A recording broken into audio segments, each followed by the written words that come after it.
Hi, everyone. Thank you so much for joining us on this Advances in Autism Research and Care webinar. We're going to give people about 2 more minutes to come in, and then we'll have our medical director, Dr. Dan Corey, present our presenter for the day. So we'll just give people a few more minutes to roll through, and then we'll get started at about 1:05 or 1:04.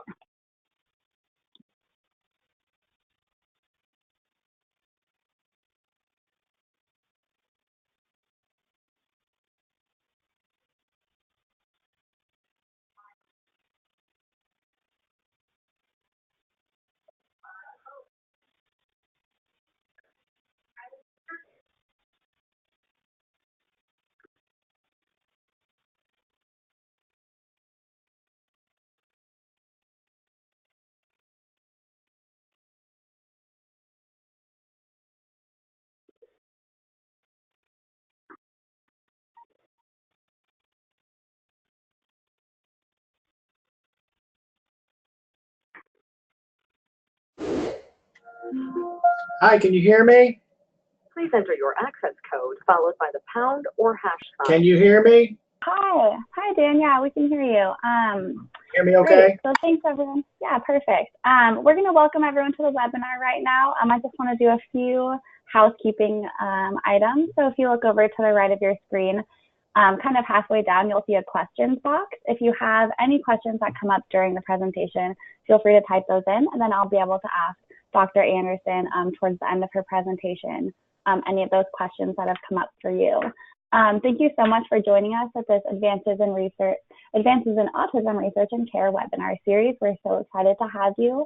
And with that, I'll allow our medical director, Dr. Daniel Corey, to welcome our presenter.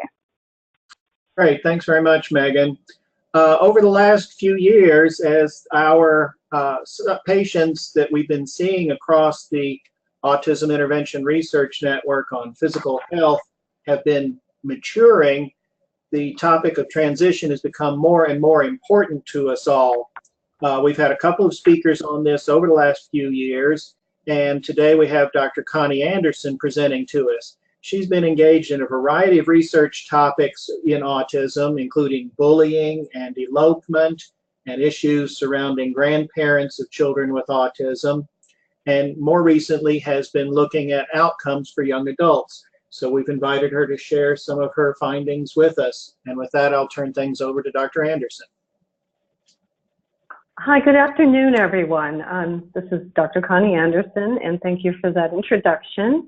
I'm just absolutely delighted to be here today to share what I've been learning about young adults on the spectrum with a focus on college experiences, which I thought we'd start with and focus on. I'd heard that you had heard in a couple of these webinars kind of a more general transition piece, so I thought we'd narrow this down a little bit today.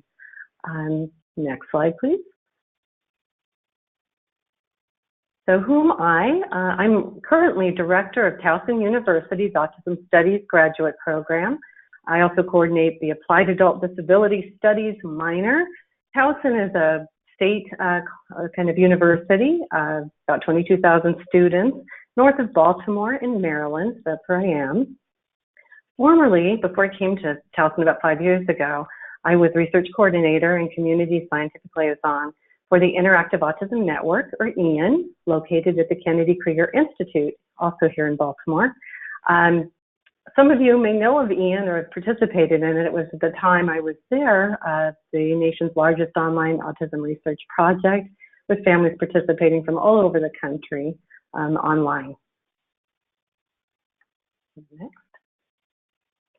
So my current research focuses on outcomes for young adults on the autism spectrum. We know the vast majority of autism research is still, always has been and still is focused on children. You know, we're looking at diagnoses and interventions and all kinds of issues surrounding children and teens. But when it comes to young adulthood and adulthood in general, there's far less that's been done so far. Next. It's a massive transition when young adults on the spectrum leave U.S. high school. First of all, they lose the supports and services that they were entitled to under the special education law, you know, the Individuals with Disabilities Education Act, you know, that law that kind of determined that whole IEP process, everything that parents learned to work within as they tried to advocate for their kids, and suddenly all of that is gone.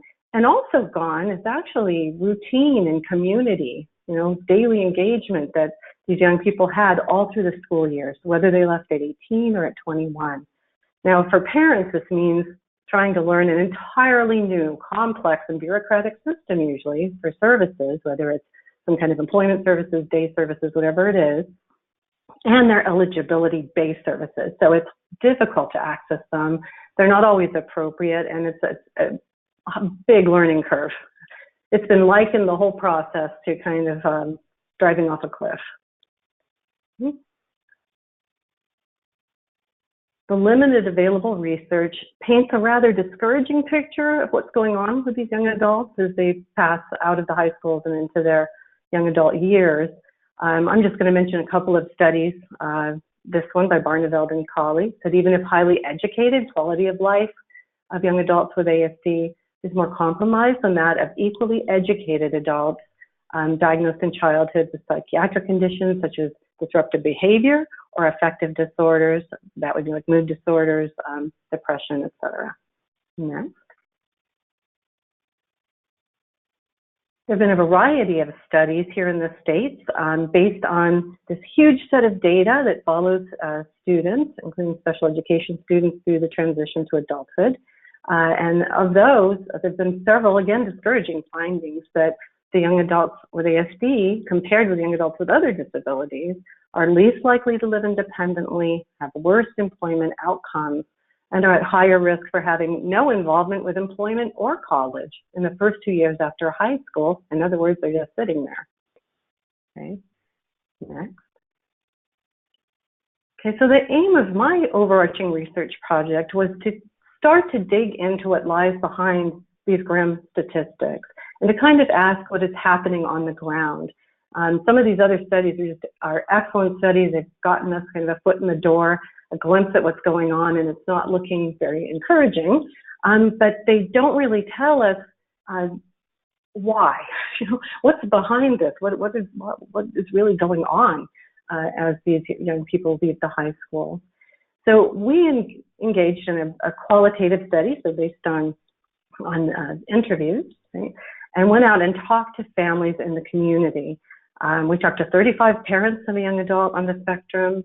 In 12 cases, we were also able to conduct a separate interview with the young adult, him or herself. You can see the parents were around mean age of 55, and the young adults about 23. All were from the Mid-Atlantic, so basically we stuck to Washington, D.C., Virginia, and Maryland for our study. Next.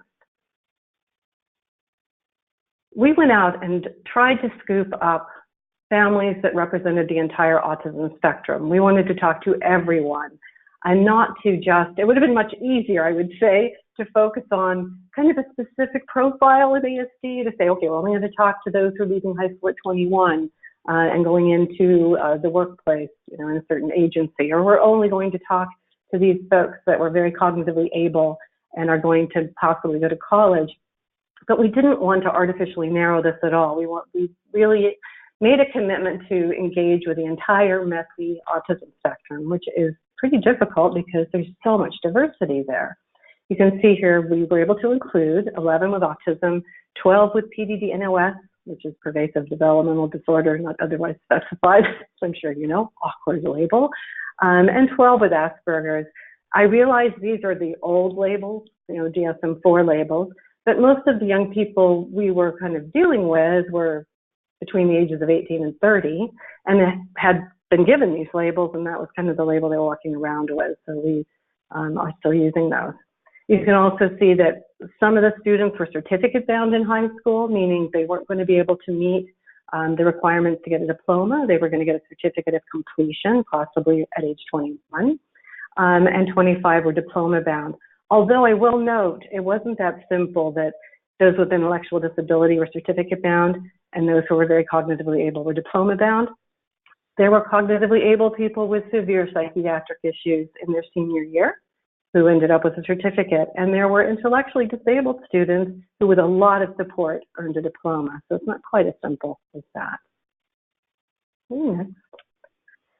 From the outset, we strove to avoid assumptions and to not narrow our topics, to just go out and let families tell us what they had to say, you know, instead of saying, tell me just about employment or tell me just about the transition process at high school or something.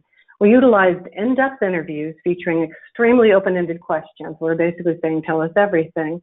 You can see here a typical question that started off was, what was it like for you as the end of high school approached, and what happened after? And it turned out, which is actually my experience, most of the time families cannot wait to tell you their stories. And, you know, these interviews would last 60 to 90 minutes generally. We were using a qualitative method, a grounded theory approach, and utilizing the constant comparative method.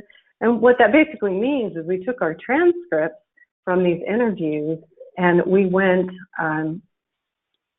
through them over and over and over again, looking for patterns, commonalities, themes that united these folks, and also kind of the groups that were emerging. You know, there were different experiences and what united those subgroups.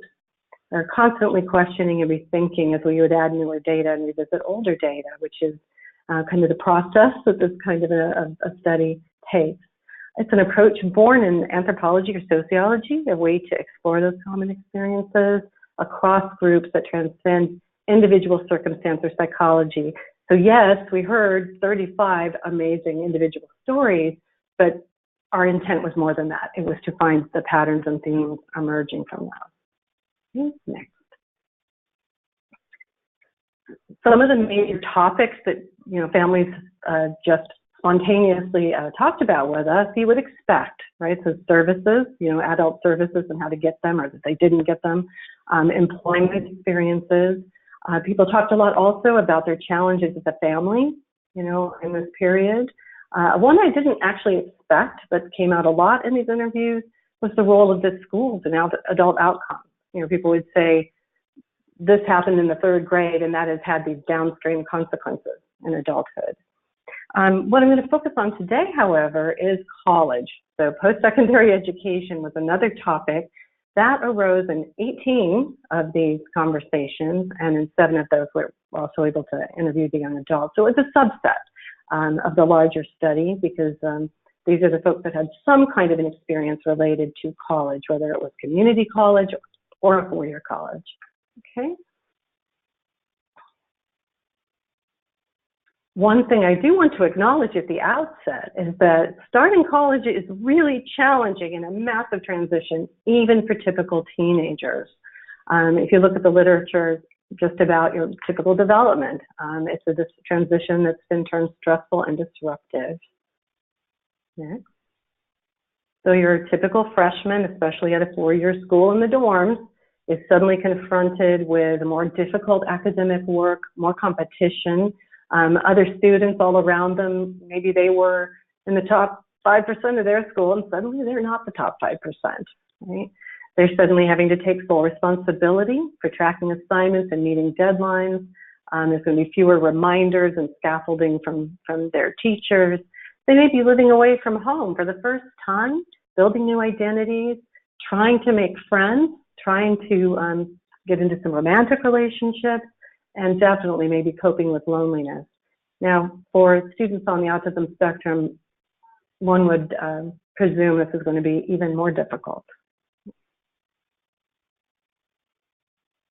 According to the National Autism Indicators Report, about 36% of young adults with ASD attend any type of post-secondary education. That makes sense when you consider the diversity of the spectrum. It still strikes me that that's more than a third, right, that are attempting this, and that we would really like this to be successful for them. Just touching upon some other studies that are kind of playing in the same sandbox, basically, as me, I wanted to kind of talk about some of the findings that have just come out in the last couple of years.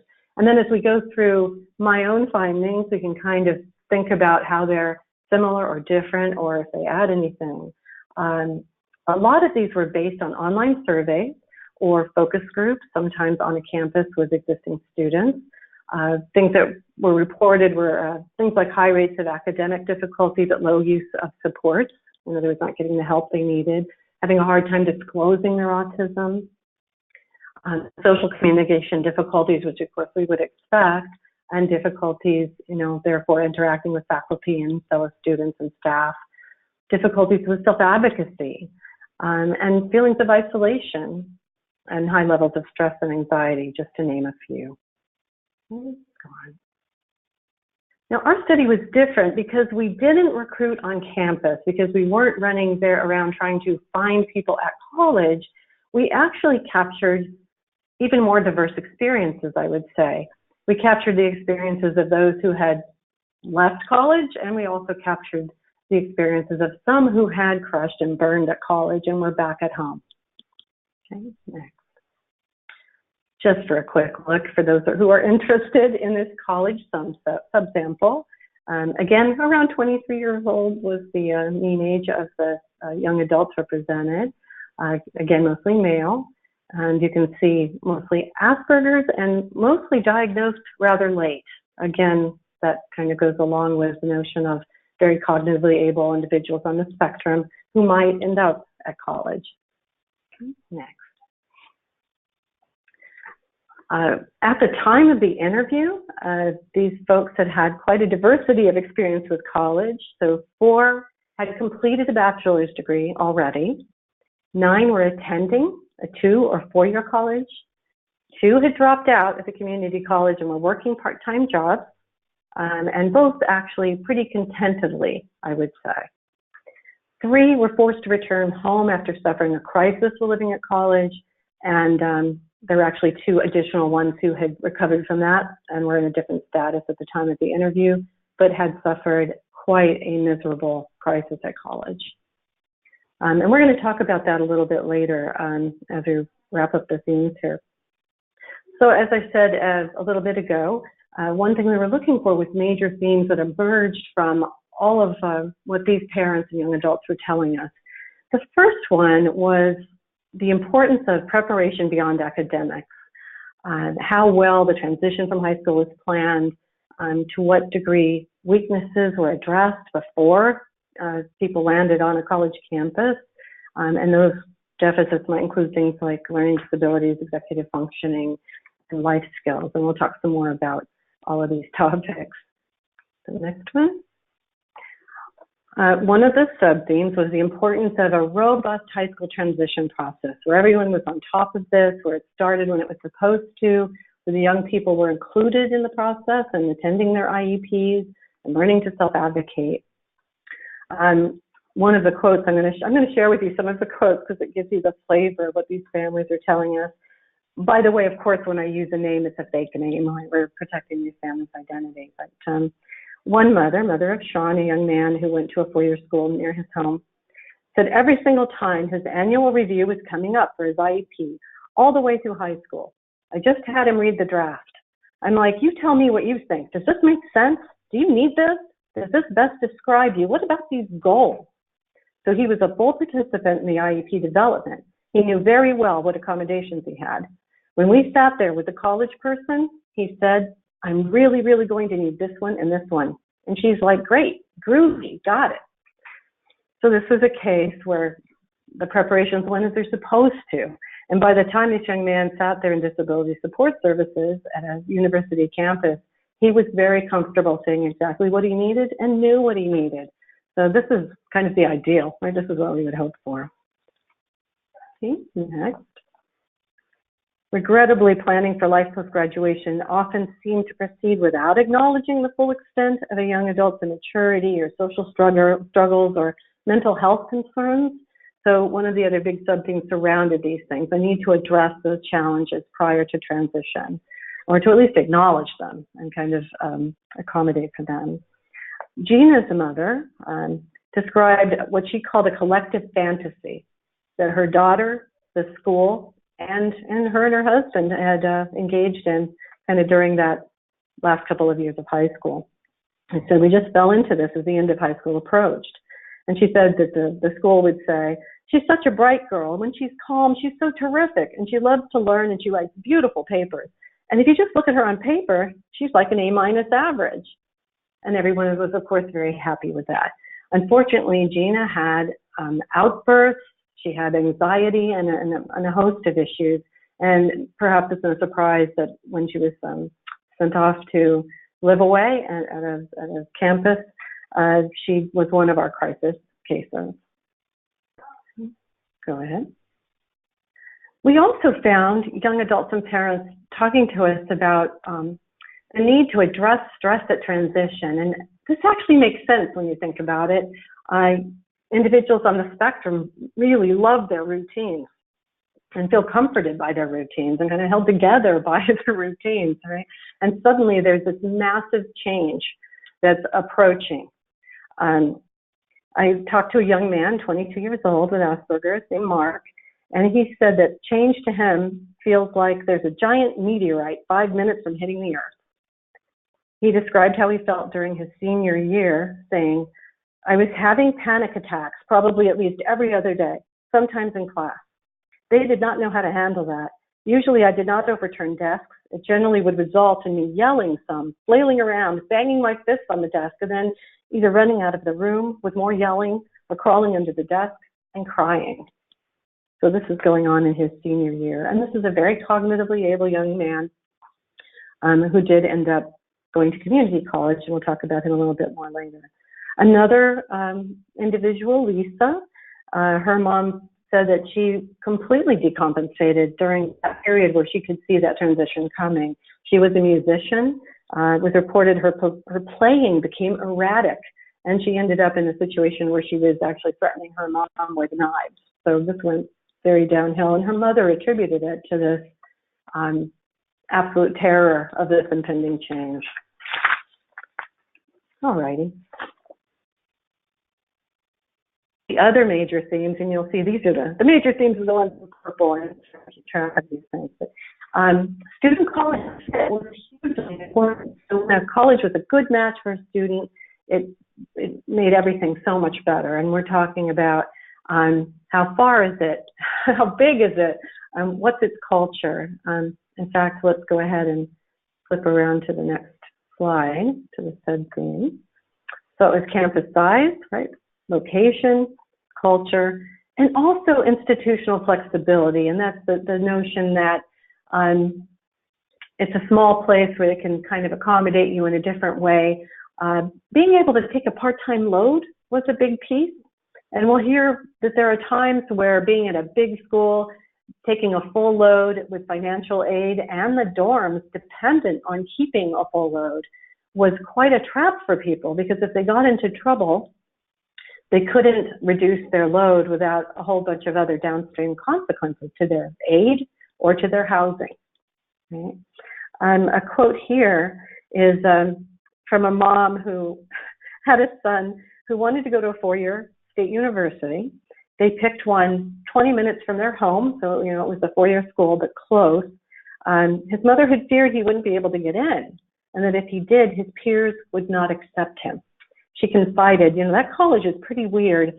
I mean, the students are very eccentric, and I even talked to somebody, one of the administrators that I had met. And I said, he's kind of odd. And he's like, they're all odd here. He'll be fine. Have him apply. And sure enough, he got in. So it turned out that smaller, closer to home, quirky campus worked very well for this young man. He made it through in 4 years. He graduated, and he is now employed.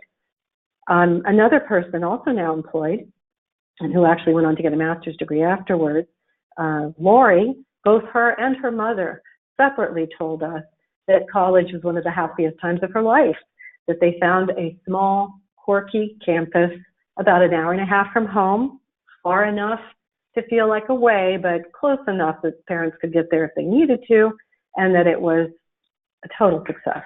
I mean, a perfect match. And as you'll see when we get to descriptions of some of these crises, what tended to be associated with the crises was big and far and inflexible. Okay, next. Another major theme was the importance of campus supports, and we're going to explore what those are. For those of you who maybe aren't familiar with how this works on a college campus, there's a disability services office It's like DSS, Disability Support Services, right? And students have to go there and kind of prove their disability. If they do, if they're taken under the wing of the Disability Support Services Office, then they can receive some accommodations. And these are similar to, and actually under the same law that determines 504 plans in school. So it's things like a note taker or extra time on tests or something like that. Some families are satisfied with what the disability support provided, and others were not. So next slide. The benefits were things like a special testing center where it was quiet. You didn't have to take it in the class. Maybe you get time and a half or double time on tests. Some of those things. I mean, what they, one person at community college had a daughter named Beth who was in a culinary program, and she was thrilled with the disability support at the community college. To quote this mom, she said, "They have a great support system. She has a disability service counselor who's fabulous. They let the kids with disabilities register early, so she never has any problems getting classes. Phenomenal support.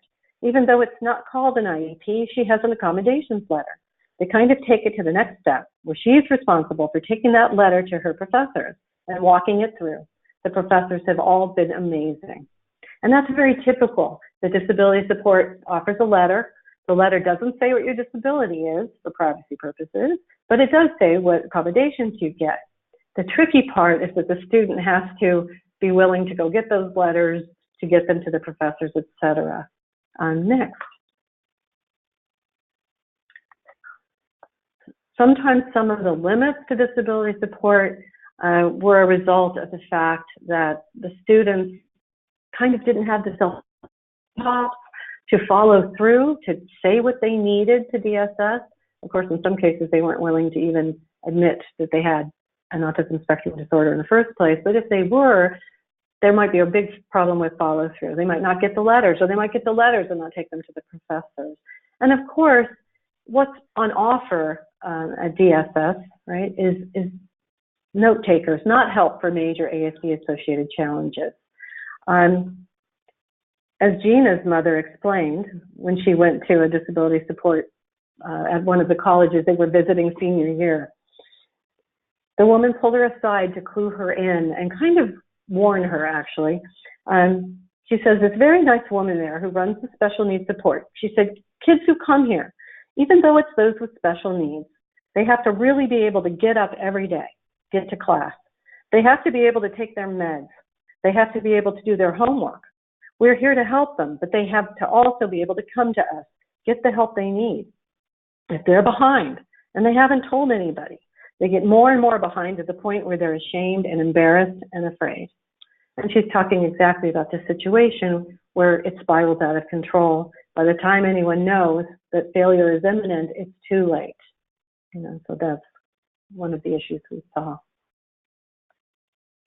Another major theme brought up by these families and young adults was the support families themselves provided, both direct and indirect, to their young adults. And we'll take a look at some of those now next. Direct intervention took the form of waking students up for class, for example. Remember David, who was living 20 minutes away at a campus.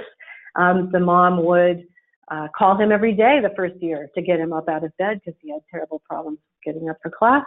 One time he didn't answer, she drove over there and got into the dorm and woke him up. People would drive students to campus if the campus was nearby, help organize materials and help with registration or tutoring or any kind of intervention that they could with personnel on campus.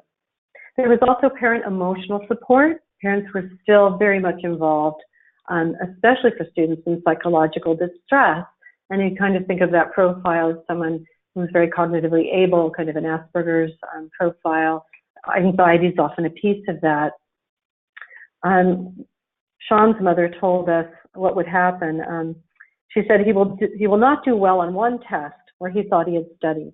And then it cycles and cycles and cycles. And then all of a sudden he's on the phone with me. And he's like, "I just have to drop out of college. And life is not worth living." And I'm like, okay, sounds like we've hit rock bottom, ready to turn back around. His ability to manage these episodes is improving, but the episodes still happen. And as a parent, it's always really scary. So she was, waiting for those calls and ready to provide that support, which he definitely needed. Now, in this case, he also chose a college that was very close to home. He was accepted into over 10 different universities. He was a very brilliant young man, but he decided to take the one that was close to home, so close that he could continue to see his same therapist that he saw in high school. And he succeeded with some bumps, as we just heard in the road. All righty. Now, there were limits to what families could do because sometimes young adults weren't really ready to accept or didn't ask or didn't want any help. Cameron's parents, he's one of the young men that started community college and then left to work in a grocery store, who kind of flunked out and left. They said he just could not organize things, even with all the support, to the point where I think he ended up failing everything. He's always very resistant to get help from us. Whenever we would try to help him organize binders and calendars and those kinds of things, he just didn't want help from us. So that first semester, I think he took 2 or 3 classes and he ended up failing. And he's one of the ones who was more or less seemed rather okay with that. But again, that inability to accept help was an issue. Righty, so as I had mentioned kind of at the outset, there were a number of crises at college, and this is miserable stuff that we do not want to see happening to these young people, an awful way to start their journey. 5 of the 18 young adults were living on or near a campus when they suffered a major crisis, and I'm going to tell you a couple of those stories if we have time here. The first one was Matt. Matt had gone a couple thousand miles from home into a big school. In the dorms, the whole 9 yards. He had really hoped to get into a specific profession and was having a hard time dealing with the other students and not succeeding at kind of making the cut into this professional track that he wanted to be on. He told me, by 2 weeks into the second semester, I just broke down. I quit one day, and 2 days later, I'm contemplating suicide. I went to the counseling staff they had on campus. At that point, fortunately, there were some local family members there that I could talk to, and I stayed with them until my mom came and got me back. We just went back home. And so very quickly that situation, again, big school, far from home, and social issues with some of the other students led to this miserable outcome. Fortunately, Matt did recover. He ended up after like a year off at a smaller school closer to home, and did make it through that and eventually into a master's program. Another one was Ryan. Ryan's father was very distraught because what he was talking about was, again, the collective fantasy. Everyone was around that table at the school. Everyone was excited about good grades and academic prowess. But there was no plan B, so that things went poorly.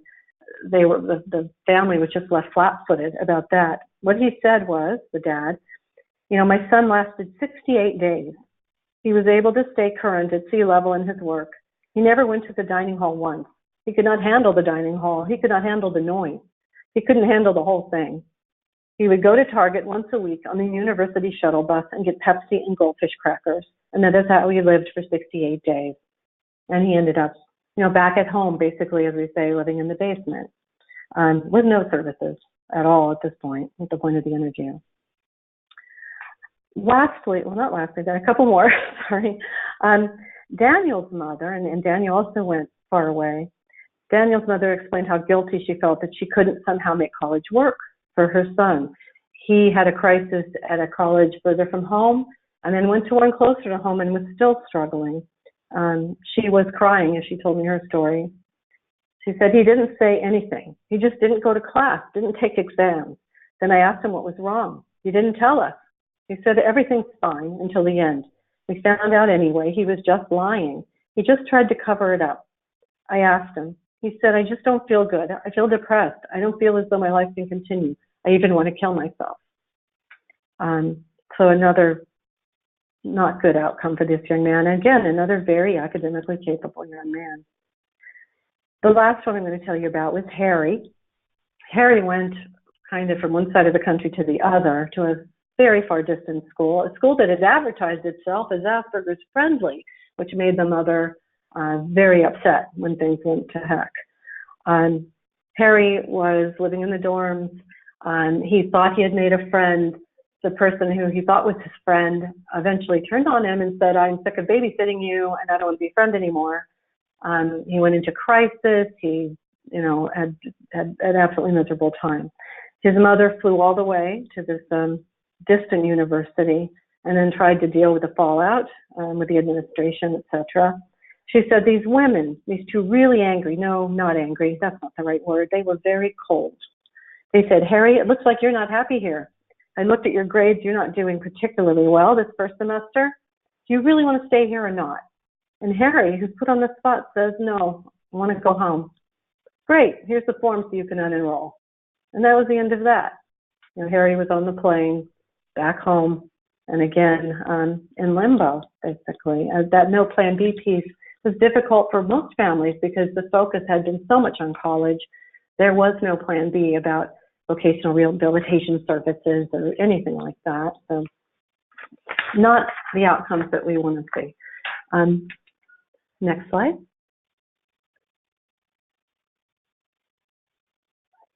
So some of the key takeaways that I get kind of out of this experience and from listening to these families and young people is that high GPAs are great, but other skills are crucial to success at college. Life skills like getting your clothes washed and yourself washed, like dealing with money. Social skills, of course, are going to be one of the bugaboos for these guys. It's the heart of autism, is the deficits in social.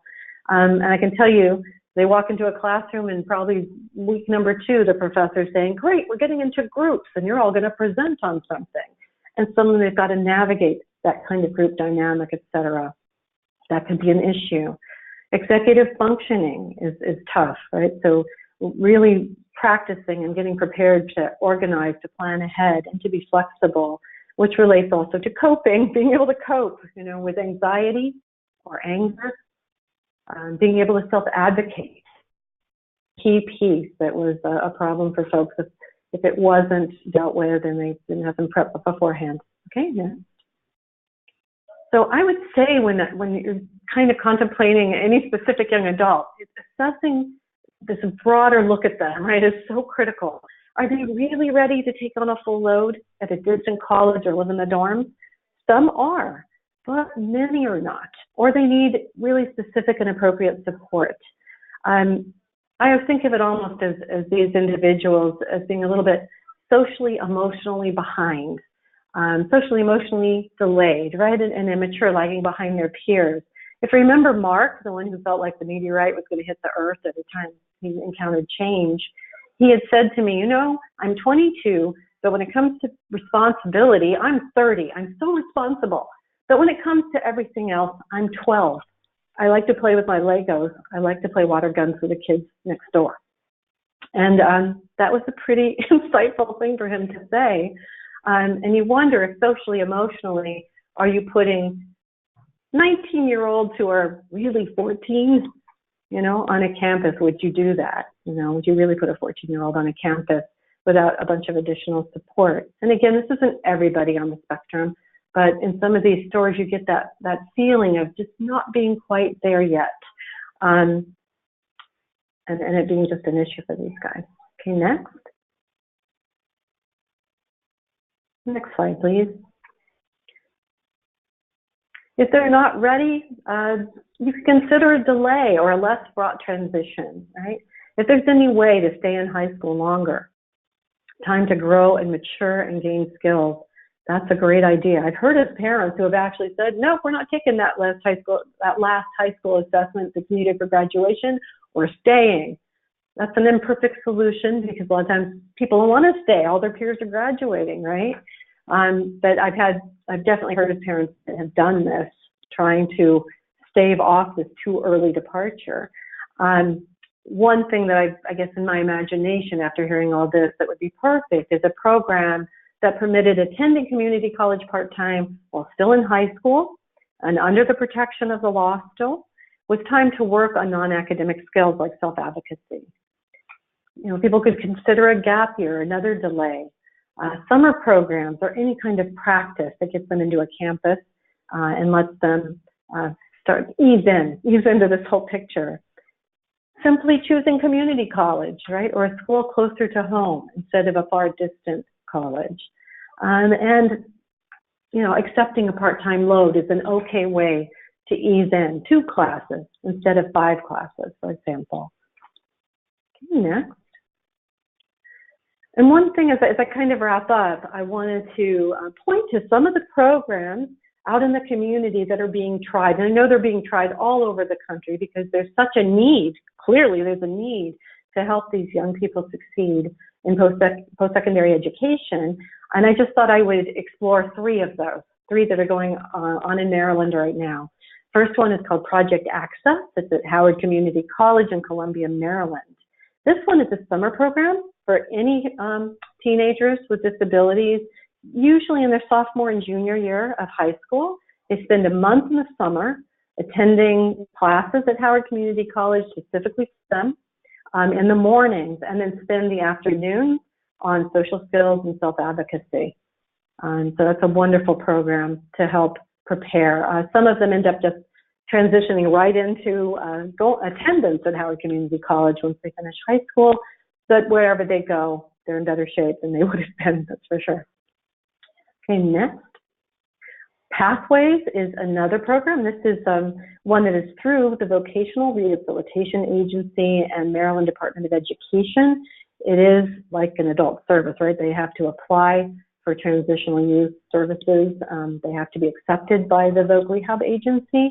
But once they are, they can gain access to this wonderful program that works with the community colleges and provides so much more than disability support would. So you can see here the Pathways coordinators, they help the students access those typical campus supports, making sure they get there, they get registered, they get their letters, and the letters get to the professors.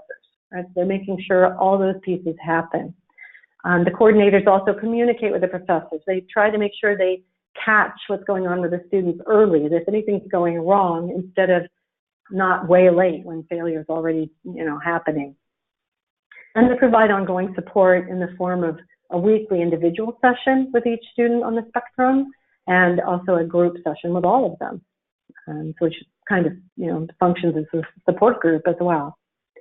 Okay, and lastly, there's a program here at Towson. We have this amazing Hussman Center for Adults with Autism, which mostly is focused on providing programs in the community for adults with autism and education to students about autism. So they have courses for adults in the community on like art and cooking and fitness and a men's group and things like that. But they also have, for students at Towson who are on the autism spectrum themselves, this COLA program. In this case, it's a private pay program. I happen to know Drexel University is doing something similar, where they team up the student with a counselor or coordinator who supports the student in integrating into the community, again, making sure that those DSS pieces happen, making sure that there's some kind of social integration. One of the young men that finished his bachelor's in this study, his parents drove him to campus every day. He went to class, he enjoyed class, and then he went home. And his mom said, I don't think he spoke more than 2 words to anybody in 4 years. Then he graduated and it was over. This program is intended to prevent that, so that there is some integration both in terms of social experiences and also work exploration, some kind of pre-employment or career exploration too. So you can see folks are trying to address these pretty miserable issues that we were talking about today. All righty, and I guess that is it. I can take questions. Thanks, everyone. Perfect. Thank you so much, Connie. That was really amazing, especially hearing about some of the resources that are in Maryland, I think you said right now. So that's pretty incredible. And we do have a few questions. I'll read the first one. It is clear that there needs to be greater preparation for the transition to college, and that social skills are perhaps more important than academic skills sometimes. However, many clinicians have difficulty identifying social skills resources for the adolescent age group.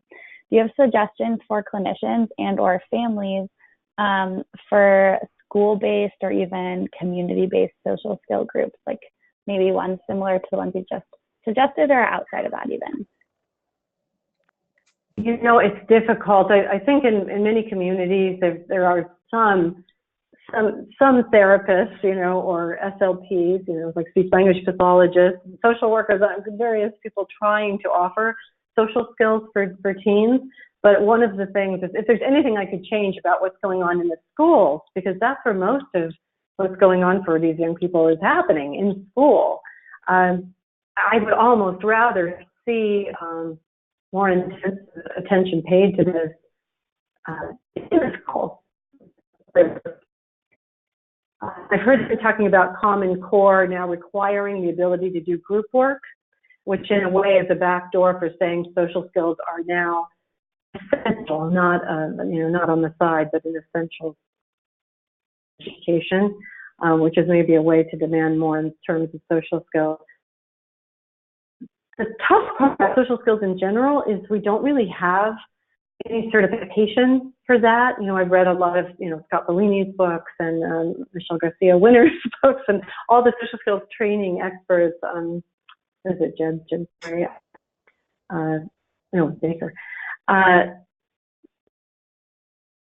Yourself. I know some of the young people in the study, just who was in a group, say. But that was after the fact, like after they came back from the failure at college. It's almost like the community has to create these things. Some kind of change takes place in the school districts as a critical skill. Yeah. Thank you. Yeah, that's great. We have another question. So, do you have any outcomes data or even testimonials or anecdotal information on programs like Project Access and the Pathways? There are similar next step programs called the College Internship Program that operates in Indiana, Florida, California, New York, and Massachusetts. But I think we probably haven't heard very much evidence about what the outcomes are for people who participate in stuff like this. So have you seen or even heard anecdotal information about families and adolescents who have participated in stuff like that before? I've definitely heard and seen some anecdotal information. One of the things, the barriers that I found, this drives me crazy, is that I really want to see these programs evaluated, but it's hard to get any kind of money to fund that because it's considered evaluation research or whatever, and not as, you know, not like real research. So there isn't a lot of outcome information. But what I can say is I have seen some successes. I've actually talked to the director of Project Access, and she actually echoed what that one DSS person told that mom, that they have to be at a certain point for Project Access to help them and for DSS to help them. On the other hand, I've seen students go to Project Access and just completely eases their transition into community college.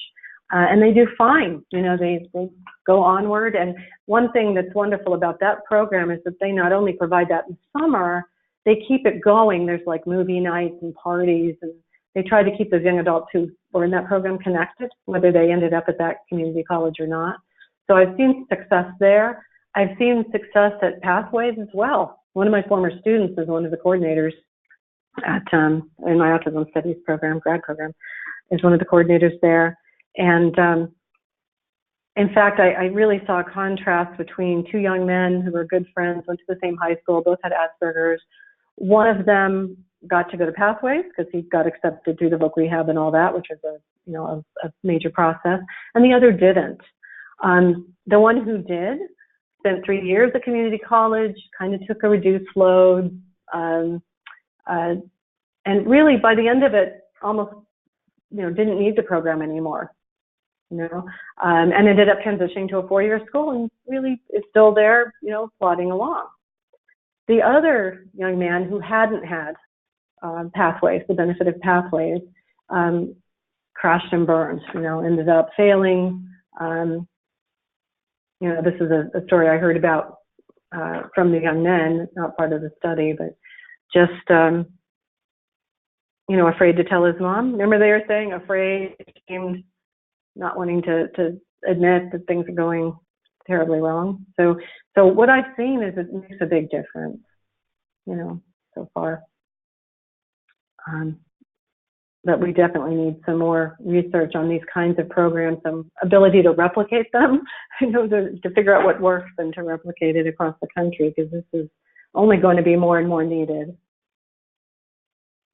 Yeah, thank you so much. I think that's really interesting, the point about there being kind of a lack of ability to do evaluation type research and kind of really make sure that these programs we're offering are really impactful and are actually helping the people we're trying to help. So that's a really interesting point. We have 2 more questions.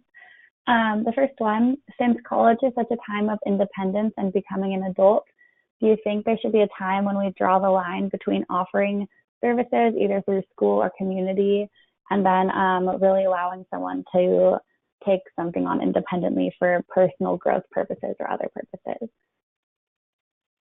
You know, I think that just depends on the person. I think if there's one thing that's really come through to me just in this entire study, not just the college part, but all of it, it's just that they're a little behind, you know, so that wherever that point comes where you're going to say, okay, now operate without a net, it's probably later than it would be for, you know, a typical individual. And it seems to me to be kind of a step-by-step slow building up of skills, kind of scaffolding skills as they go. I'm not sure if they meant like able to like live in their own apartment, or could you actually read it back to me again to see if I'm answering that thing? Yeah, no problem. The question was, since college is such a time of independence and becoming an adult, do you think we should draw a line between offering services either through school or friends and family so that this help doesn't impede personal growth?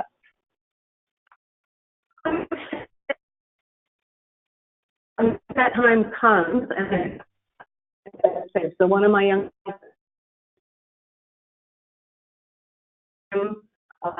was being successful, right, and living away from home and everything. So people grow, but you want to be really careful to assess. Again, collective. You know, you think about these young folks that are kind of really able, and when they're kind of told about their having autism spectrum, and they're often told, you know, you have a great memory, you know, you're very bright, and all of that. And configures around that, and it's true, and it's great. But to make are solid or enough before removing supports. You know, is there a way to ease in a little bit step by step, you know, before withdrawing the supports? I had another person that I knew personally who had a son, and they really wanted him to have the whole experience. So they put him at community college, but they put him at a community college in another city and got him like a condo or something. And it just was too much. You just, you know, so it's like, yes, you definitely want to work towards that point, but I guess what I urge everyone is to just really, really kind of consider those how to in a stepwise fashion, because where we saw problems happening was when it was happening all at once, right? Like, okay, you're on your own. Yeah, that's really, that makes a lot of sense. We have one more question, and it's, do you have recommendations for families to start having kind of discussions about when a child or teen is ready to go to college, and how do conversations like that unfold? And just, do you have any recommendations about starting conversations like this with your teen or adolescent, or even as a clinician? How do you talk about transition into college and that kind of stuff? I think you would want to do it early and often, just because getting used to the idea. I was thinking about, we were just talking in my class the other night about social stories, you know, how to prepare a kid to kind of know what happens at a birthday party or something like that. It's really no different, right? It's trying to go, this happens. And one thing,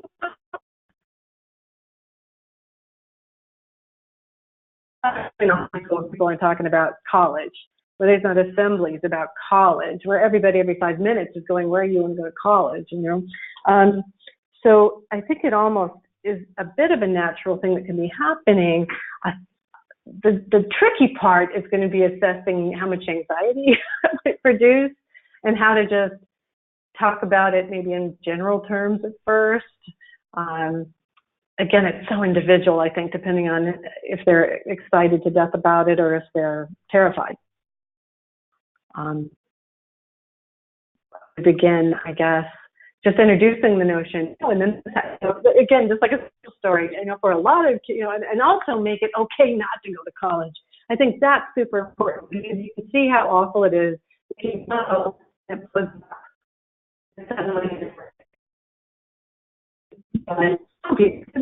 Some people do that, you know, they're kind of in those terms. Wouldn't it be cool to go to college and then be visiting college campus, you know, because that's a pretty cool place, usually a college campus. Trying to put those toes in the water, which people are doing in high school. But it's just, there's an extra layer.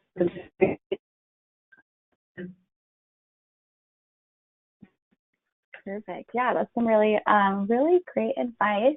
And that is all the questions we have for now. I'm going to say thank you so much, Connie. And this was really helpful in thinking about transitions from the adolescent perspective, but also from the perspective of the parents and the caregivers and some of the barriers, and also ways to just make sure we're helping our teens and adolescents be as successful as possible. I think there was some really good stuff in here for that. So thank you so much. That was truly amazing. You're welcome. Thank you for the opportunity. Of course, yeah. So for everyone listening, thank you for joining our webinar. We'll be posting this on our network YouTube channel. So if you know anyone who missed it and wants to have a listen, it'll be up on our YouTube. And tune in next month with us. Thank you all so much. Have a great Tuesday. Have a great Tuesday. Bye-bye. Thanks, everyone.